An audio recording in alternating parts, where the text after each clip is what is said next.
ಸತ್ಯಯುಗದ ಕೊನೆ ಅನ್ನೋದು ನರಸಿಂಹ ಅವತಾರದಿಂದ ಆಯಿತು, ತ್ರೇತಾಯುಗದ ಕೊನೆ ಅನ್ನೋದು ಕೂಡ ರಾಮನ ಅವತಾರದಿಂದ ಆಯಿತು, ದ್ವಾಪರ ಯುಗದ ಕೊನೆ ಅನ್ನೋದು ಕೃಷ್ಣನ ಅವತಾರದಿಂದ ಆಯಿತು, ಇನ್ನ ಕಲಿಯುಗದ ಕೊನೆ ಅನ್ನೋದು ಕಲ್ಕಿ ಅವತಾರದಿಂದ ಆಗುತ್ತೆ.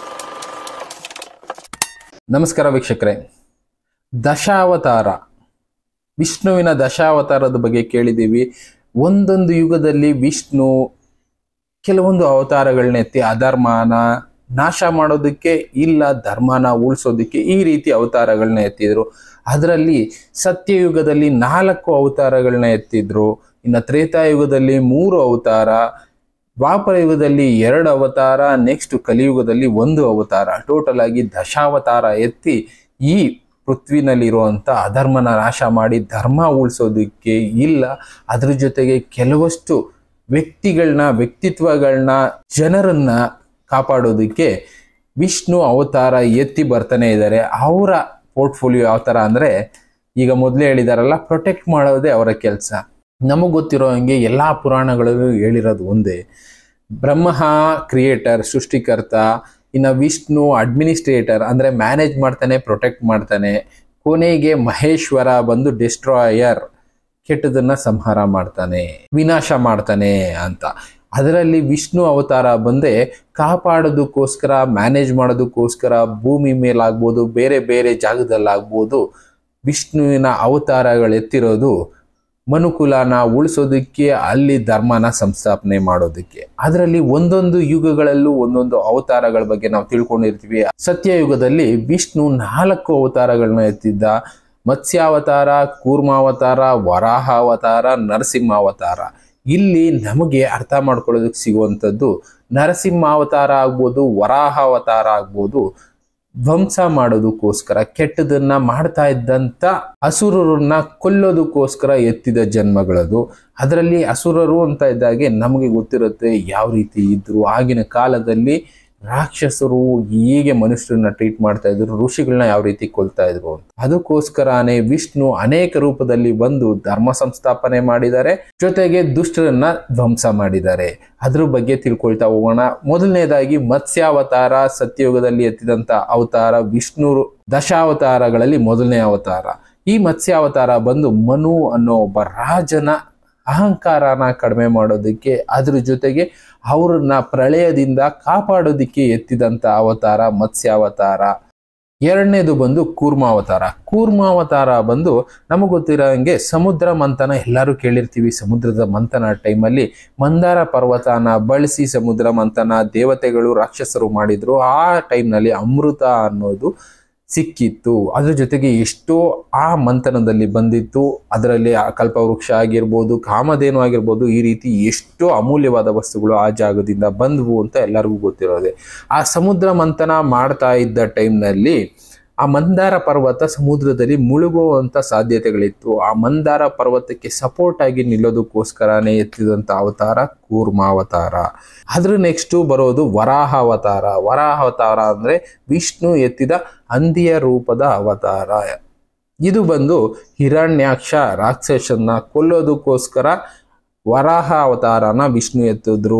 ಭೂದೇವತೆನ ಕರ್ಕೊಂಡೋಗಿ ಸಮುದ್ರದ ಒಳಗಡೆ ಬಚ್ಚಿಟ್ಕೊಂಡಿದ್ದ ಆ ಹಿರಣ್ಯಾಕ್ಷ, ಅವನನ್ನ ಕೊಲ್ಲೋದಕ್ಕೋಸ್ಕರ ಎತ್ತಿದಂಥ ಅವತಾರನೇ ಈ ವರಾಹ ಅವತಾರ. ಇನ್ನು ಅದ್ರ ನೆಕ್ಸ್ಟ್ ಬಂದು ಹಿರಣ್ಯಕಶಿಪುನ ಕೊಲ್ಲೋದಕ್ಕೋಸ್ಕರ ಎತ್ತಿದ ಅವತಾರನೇ ನರಸಿಂಹ ಅವತಾರ.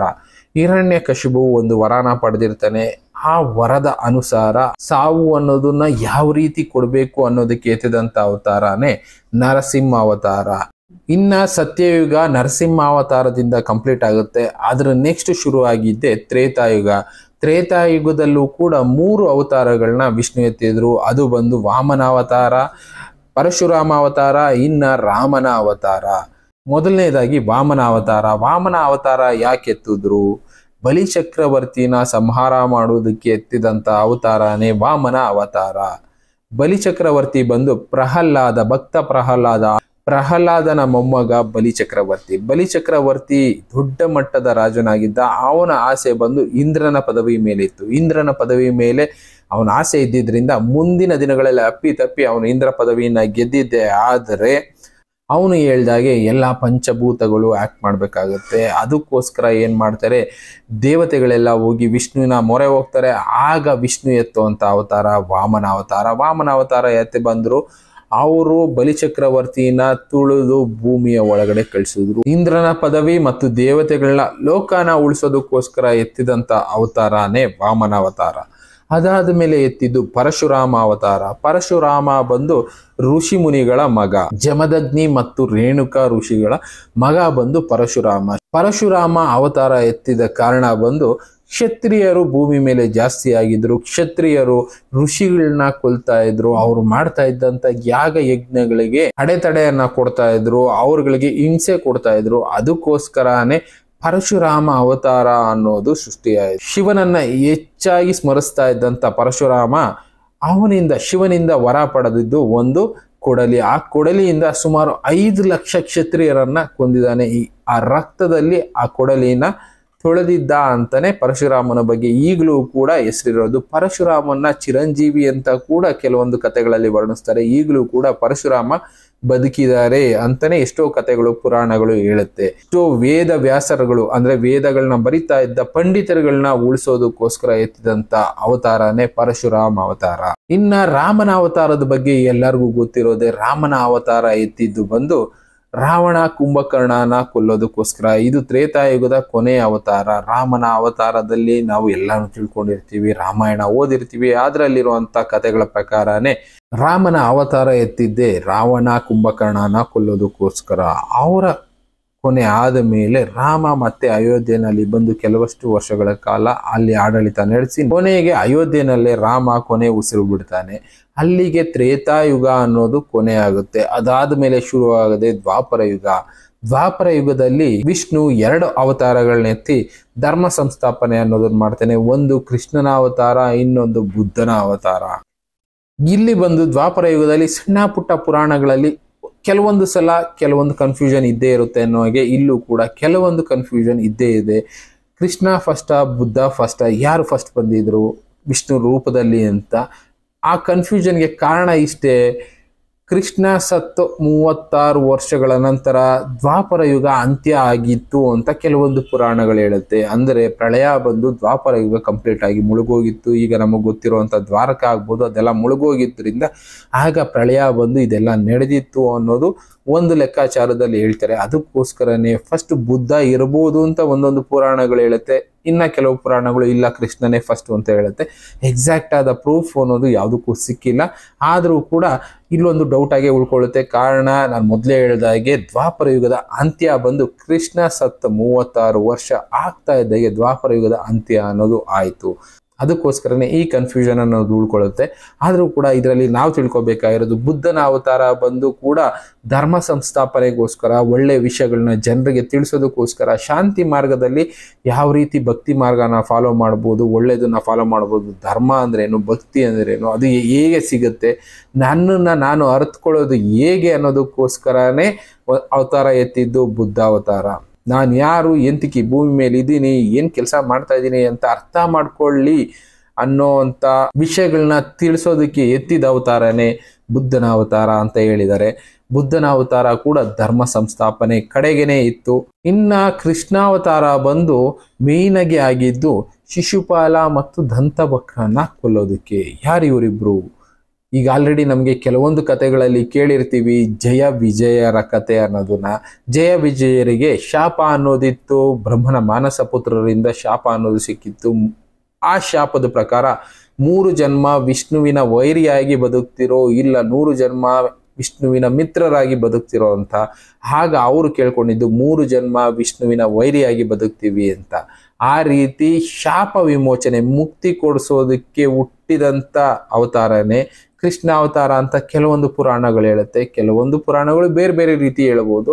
ಆದರೆ ನಮಗೆ ಪೂರ್ತಿಯಾಗಿ ಅರ್ಥ ಮಾಡ್ಕೊಳ್ಳೋದಕ್ಕೆ ಹೋದಾಗ ಸತ್ಯಯುಗ ಆಗ್ಬೋದು, ಇನ್ನ ಕಡೆ ತ್ರೇತಾಯುಗ ಆಗ್ಬೋದು, ಇನ್ನ ದ್ವಾಪರ ಯುಗ ಆಗ್ಬೋದು, ಎಲ್ಲ ಯುಗದಲ್ಲೂ ಒಂದೊಂದು ಅವತಾರಗಳಲ್ಲಿ ಈ ಜಯ ವಿಜಯರಿಗೆ ಮುಕ್ತಿ ಕೊಡೋದಕ್ಕೋಸ್ಕರ ವಿಷ್ಣು ಮತ್ತೆ ಮತ್ತೆ ಹುಟ್ಟಿ ಬಂದಿದ್ದಾರೆ. ಸತ್ಯಯುಗದಲ್ಲಿ ಹೇಳೋದಾದ್ರೆ ಸತ್ಯಯುಗದಲ್ಲಿ ಬಂದು ಹಿರಣ್ಯಾಕ್ಷ ಮತ್ತೆ ಹಿರಣ್ಯಕಶಿಪುನ ಕೊಲ್ಲೋದಕ್ಕೆ ವರಾಹ ನರಸಿಂಹ ಅವತಾರ ಎತ್ತಿದ್ರು. ಇನ್ನ ತ್ರೇತಾಯುಗದಲ್ಲಿ ರಾಮನ ಅವತಾರದಲ್ಲಿ ರಾವಣ ಕುಂಭಕರ್ಣನ್ನ ಕೊಂದಿದ್ರು. ಅದೇ ರೀತಿ ದ್ವಾಪರ ಯುಗದಲ್ಲಿ ಕೃಷ್ಣನ ಅವತಾರದಲ್ಲಿ ಶಿಶುಪಾಲ ಮತ್ತೆ ದಂತವಕ್ರನನ್ನ ಕೃಷ್ಣ ಕೊಂದಿದ್ದು. ಈ ರೀತಿ 4 ರೂಪದಲ್ಲಿ ಬಂದು 3 ಯುಗಗಳಲ್ಲಿ ಜಯ ವಿಜಯರಿಗೆ ಮುಕ್ತಿನ ವಿಷ್ಣು ಕೊಟ್ಟಿದ್ದ ಅಂತಾನೆ ಪುರಾಣಗಳು ಹೇಳೋದು. ಇನ್ನ ಕೊನೆಯ ಅವತಾರ ಕಲ್ಕಿ ಅವತಾರ ಕಲಿಯುಗದಲ್ಲಿ ಎತ್ತುತ್ತಾನೆ ಅಂತ ಎಷ್ಟೋ ಪುರಾಣಗಳು ಹೇಳ್ತಾ ಇದ್ದಾವೆ. ಕಲಿಯುಗ ಹೆಚ್ಚು ಕಡಿಮೆ ಮುಗಿದೋಗಿದೆ ಅಂತ ಒಂದು ಅಂದಾಜು ಲೆಕ್ಕಾಚಾರದಲ್ಲಿ ಹೇಳೋದಾದ್ರೆ ಈಗ ಕಲ್ಕಿ ಅವತಾರ ಬಂದಿದೆ. ಆ ಕಲ್ಕಿ ಅವತಾರದ ಕೊನೆಯ ಅಂಶದಲ್ಲಿ ನಾವಿದ್ದೀವಿ. ಕಲ್ಕಿ ನಮ್ಮನ್ನ ಧರ್ಮದ ದಾರಿ ಕಡೆ ಕರ್ಕೊಂಡು ಹೋಗೋ ಒಂದು ಪ್ರಯತ್ನದಲ್ಲಿದ್ದಾರೆ ಅಂತ ಎಷ್ಟೋ ಪುರಾಣಗಳು ಹೇಳ್ತಾ ಇದೆ, ಇತಿಹಾಸಗಳು ಹೇಳ್ತಾ ಇದೆ. ಕಾಯ್ತಾ ಇದ್ದಾರೆ ತುಂಬಾ ಜನ. ಕಲ್ಕಿ ಇನ್ನೇನು ಕೆಲವು ವರ್ಷಗಳಲ್ಲಿ ಬಂದು ನಮ್ಮನ್ನ ಧರ್ಮದ ದಾರಿ ಕರ್ಕೊಂಡು ಹೋಗ್ತಾರೆ. ಈಗ ಮತ್ತೆ ಪ್ರಳಯದ ಅಂಚಿನಲ್ಲಿದ್ದೀವಿ, ವಿನಾಶದ ಅಂಚಿನಲ್ಲಿದ್ದೀವಿ. ಈ ವಿನಾಶದಿಂದ ಕಲ್ಕಿ ನಮ್ಮನ್ನ ಉಳಿಸ್ತಾರೆ ಅಂತಾನೆ ಎಷ್ಟೋ ಜನ ನಂಬಿರೋದು. ಸತ್ಯಯುಗದ ಕೊನೆ ಅನ್ನೋದು ನರಸಿಂಹ ಅವತಾರದಿಂದ ಆಯಿತು. ತ್ರೇತಾಯುಗದ ಕೊನೆ ಅನ್ನೋದು ಕೂಡ ರಾಮನ ಅವತಾರದಿಂದ ಆಯಿತು. ದ್ವಾಪರ ಯುಗದ ಕೊನೆ ಅನ್ನೋದು ಕೃಷ್ಣನ ಅವತಾರದಿಂದ ಆಯಿತು. ಇನ್ನ ಕಲಿಯುಗದ ಕೊನೆ ಅನ್ನೋದು ಕಲ್ಕಿ ಅವತಾರದಿಂದ ಆಗತ್ತೆ. ಇದಾದ್ಮೇಲೆ ಮತ್ತೆ ಬರೋದೆ ಸತ್ಯಯುಗ ಅಂತಾನೆ ಎಲ್ಲರೂ ನಂಬಿರೋದು. ಇಲ್ಲಿಗೆ ದಶಾವತಾರಗಳು ಕಂಪ್ಲೀಟ್ ಆಗುತ್ತೆ. ಮತ್ತೆ ಸತ್ಯಯುಗ ಅನ್ನೋದು ಶುರುವಾಗುತ್ತೆ. ಅಲ್ಲಿಂದ ಹೊಸ ಜೀವನ ಎಲ್ಲರಿಗೂ ಶುರು ಆಗುತ್ತೆ ಅಂತಾನೆ ಎಷ್ಟೋ ಪುರಾಣಗಳು ಹೇಳ್ತಾ ಇರೋದು.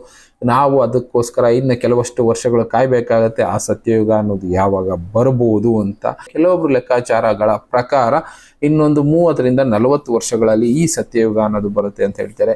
ಆ ಸತ್ಯಯುಗ ಬರೋ ತನಕ ನಾವು ಕಾಯಲೇಬೇಕಾಗತ್ತೆ. ಕೆಲವೊಂದು ಪುರಾಣಗಳು ಇತಿಹಾಸಗಳು ಸ್ವಲ್ಪ ವೇರಿಯೇಷನ್ಗಳು ಇದ್ದೇ ಇರುತ್ತೆ. ಲೆಕ್ಕಾಚಾರಗಳು ಅವರು ಬರೆದಿದ್ದಂಥ ಲೆಕ್ಕಾಚಾರಗಳಿಗೂ ಈಗಿರುವಂಥ ಗ್ರಹಗಳ ಸ್ಥಿತಿಗಳಿಗೂ ಸ್ವಲ್ಪನಾದ್ರೂ ವೇರಿಯೇಷನ್ ಇದ್ದೇ ಇರುತ್ತೆ. ಆದ್ರಿಂದ ಕೆಲವಷ್ಟು ವರ್ಷಗಳು ಹಿಂದೆ ಮುಂದೆ ಆಗಬಹುದು. ಬಟ್ ಆದರೆ ಇತಿಹಾಸ ನಮಗೆ ತೋರಿಸ್ಕೊಟ್ಟಿರುವಂಥ ದಾರಿ ಆದಿ ಯಾವತ್ತೂ ತಪ್ಪಾಗೋದಿಲ್ಲ. ಅವರು ಬರೆದಿಟ್ಟಿರುವಂಥ ವಿಷಯಗಳು ಮುಂದಿನ ದಿನಗಳಲ್ಲಿ ನಡೀತವೆ.